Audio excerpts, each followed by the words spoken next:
ప్రజాస్వామ్యం గురించి నీతులు చెప్తూ ఉంటుంది పాకిస్తాన్, మనకి చెప్తూ ఉంటుంది కాశ్మీర్లో ఎట్లా పరిపాలించాలా, లేకపోతే భారతదేశంలో ముస్లింలకు ఎట్లా పరిపాలించాలి. ఈ దేశంలో బోల్డ్ అంతమంది ప్రజాప్రతినిధులు ముస్లింలే ఉన్నారు. అదే సందర్భంలో దేశవ్యాప్తంగా ముస్లింల పట్ల వివక్ష ఎక్కడా లేదు. కానీ వాళ్ళ దేశంలో హిందువుల పట్ల వివక్ష ఉంది, బౌద్ధుల పట్ల వివక్ష ఉంది, సిక్కుల పట్ల వివక్ష ఉంది, జైనుల పట్ల వివక్ష ఉంది, అన్ని మతాల పట్ల వివక్ష ఉంది. కానీ వాడు మనకి నీతులు చెప్తుంటాడు, సమానత్వం గురించి సొల్లి చెప్తుంటాడు. రెండో పాయింట్ ఏంటంటే ప్రజాస్వామ్యం. మన దేశంలో ప్రతిపక్షంగా ఉన్నటువంటి కాంగ్రెస్ పార్టీని బ్యాన్ చేయాలని భారతీయ జనతా పార్టీ కోరుకోలేదు.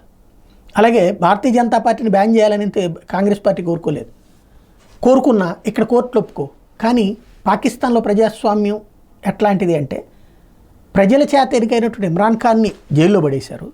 ఎవరు? సైన్యము, ఐఎస్ఐ, అలాగే ఉగ్రవాద సంస్థలు కలిసి ఎందుకు పనికిరాని వెధవల్ని తీసుకొచ్చి పరిపాలనలో పెట్టారు. ప్రజలు ఓడగొట్టినా సరే వాళ్లే పరిపాలనలో ఉంటారు. చివరికి ప్రజలు వీళ్ళు వద్దని చెప్పి పాకిస్తాన్కి సంబంధించినటువంటి ఇమ్రాన్ ఖాన్ పార్టీ వాళ్ళని తీసేస్తే, పోటీ చేయకూడదని ఆదేశిస్తే ఇండిపెండెంట్గా పోటీ చేస్తే కూడా గెలిపించారు. మళ్ళీ వాళ్ళందరూ కలిసి ఒక పార్టీ అయితే మళ్ళీ దాని మీద ఇప్పుడు బ్యాన్ పెడతారట. ఆ తర్వాత కూడా వాళ్ళే కొనసాగిస్తారట.